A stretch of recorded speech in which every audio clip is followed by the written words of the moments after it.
నల్గొండ జిల్లా పెద్దవూరు మండలం పెద్దగూడెం క్లస్టర్కు చెందిన కొత్తలూరు గ్రామంలో పంచాయతీ ఎన్నికల నామినేషన్లపై ఉద్రిక్తత చెలరేగింది. వార్డు నెంబర్లు 6, 7, 8కి సంబంధించి అభ్యర్థుల నామినేషన్ పత్రాలలో సాక్షి సంతకాలు నకిలీగా పెట్టినట్లు గ్రామస్తులు ఆరోపిస్తున్నారు. గ్రామస్తుల వివరాల ప్రకారం తాము ఎలాంటి సంతకాలు చేయకపోయినా తమ పేరుతో నామినేషన్ పత్రాలలో ఫోర్జరీ జరిగినట్లు స్పష్టమైన ఆధారాలు ఉన్నాయన్నారు. ఈ విషయాన్ని గుర్తించిన వెంటనే సంబంధిత ఆర్ఓకు ఫిర్యాదు చేసినట్లు కూడా తెలిపారు. తక్షణమే విచారణ జరిపి బాధ్యులపై చర్యలు తీసుకోవాలని వారు డిమాండ్ చేస్తున్నారు. అదే సమయంలో వార్డు నెంబర్ 8 నామినేషన్లో ఒక మైనర్ బాలుణ్ణి సాక్షిగా అనుమతించారని గ్రామస్తులు గంభీర ఆరోపణలు చేస్తున్నారు. ఎన్నికల నిబంధనలకు విరుద్ధంగా అర్హత లేని వ్యక్తి సాక్షి సంతకం అంగీకరించడం ఎన్నికల చట్టాలకు భంగం కలిగించేదని వారు తీవ్ర అభ్యంతరం వ్యక్తం చేస్తున్నారు. ఈ పరిణామాల నేపథ్యంలో గ్రామంలో ఉద్రిక్తత నెలకొంది. గ్రామ ప్రజలు మాట్లాడుతూ ఫోర్జరీ, నకిలీ సంతకాలు, మైనర్ సాక్షి అనుమతించడం ఇలా జరిగితే ఎన్నికలకు అర్థమే ఉండదు. అధికారులు వెంటనే స్పందించాలి. న్యాయం జరిగే వరకు మా పోరాటం కొనసాగుతుంది అని హెచ్చరించారు. గ్రామంలో ఉద్రిక్తత కొనసాగుతూ ఉండగా పెద్దవూరు మండలం ఎన్నికల అధికారులు ఈ ఫిర్యాదులను ఎంతవరకు సీరియస్గా తీసుకొని విచారణ చేపడతారన్న దానిపై అందరి దృష్టి నిలిచింది. మాది కొత్తలూరు గ్రామ పంచాయతీ.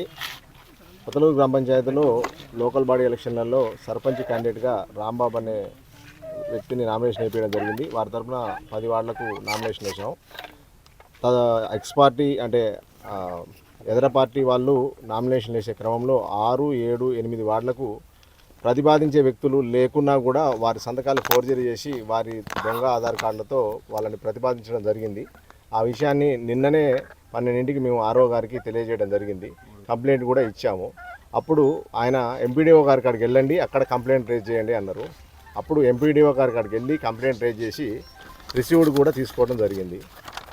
ఆమె మేడం ఏం చెప్పిందంటే దాని గురించి విచారించి ఆర్ఓ గారికి చెప్తాను, వారు మీకు సమాధానం చెప్తారని చెప్పేసి నిన్న సాయంత్రం చెప్పింది. ఇవాళ ఉదయం కూడా ఫోన్ చేసి వారి వివరణ కూడా తీసుకున్నాం. మళ్ళీ వచ్చి ఆర్ఓ గారిని కలిస్తే ఇప్పుడు మీరు ఎవరైతే ఫ్రాడ్ సంతకాలు చేయలేదని అంటున్నారో ఆ ప్రతిపాదించిన వ్యక్తులు ఎవరైతే ఉన్నారో వాళ్ళని తీసుకొని రండి, వాళ్ళ వాయిస్ నాకు ఇప్పియండి, వాళ్ళతో రిటర్న్ కంప్లైంట్ ఇవ్వండి, నేను ఎమ్మటే వారిని డిబార్ చేస్తాను అది ఇది అని చెప్పేసి మాట్లాడితే 10 నిమిషాల్లో తీసుకొచ్చి వారి ముందర ఉంచితే ఇప్పుడు ఏమంటున్నట్టే నాది నిన్న సాయంత్రం 5 గంటల వరకే నా పర్మిషన్ అయిపోయింది, నా అధికారాలు అయిపోయినాయి, ఇప్పుడు ఏమున్నా కూడా ఆర్డీఓ గారిని కలవండి అని మాత్రమే చెప్తున్నాడు. మరి ఆ విషయం నిన్నెందుకు చెప్పలేదు సార్ అని అంటే ఆయన నీళ్లు నవ్వుతున్నాడు. పరిస్థితి మాకేం అర్థం కావట్లేదు. పోటీ చేసేందుకు మేము సిద్ధంగా ఉండి అన్నీ చేసుకొని మా బాధలలో మేము ఉంటే మమ్మల్ని పిచ్చోళ్ళని తిప్పినట్టు పెద్దగూడానికి 4 సార్లు తిప్పినాడు. ఇప్పుడు ఆర్డీఓ గారికి అటు పొమ్మంటున్నారు. ఏం చేయాలో మీరే న్యాయం చేయాలి వారిపై. నా పేరు సాయి, మాది కొత్తలూరు గ్రామం. 8వ వార్డుకి నాకు ఓటు హక్కు రాలేదు. 8వ వార్డుకి వాళ్ళు సంతకం పెట్టమని అన్నారు. నన్ను ఫోర్స్ చేసి నాకు మైనర్ని ఓటు హక్కు రాలేదు. ఎందుకు పెట్టిన సాక్షి సంతకం 8వ వార్డుకి. చెప్పు. నా పేరు నరేందర్, మాది కొత్తలూరు గ్రామం.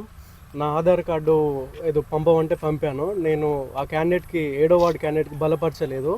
నేను లేకున్నా కూడా నా సిగ్నేచర్ ఫోర్జరీ చేసి పెట్టారు. నా పేరు సైదలు. 7వ వార్డుకి నేను నా సంతకం బలపరచలేదు, ఫోర్జరీ జరిగింది నా సంతకం.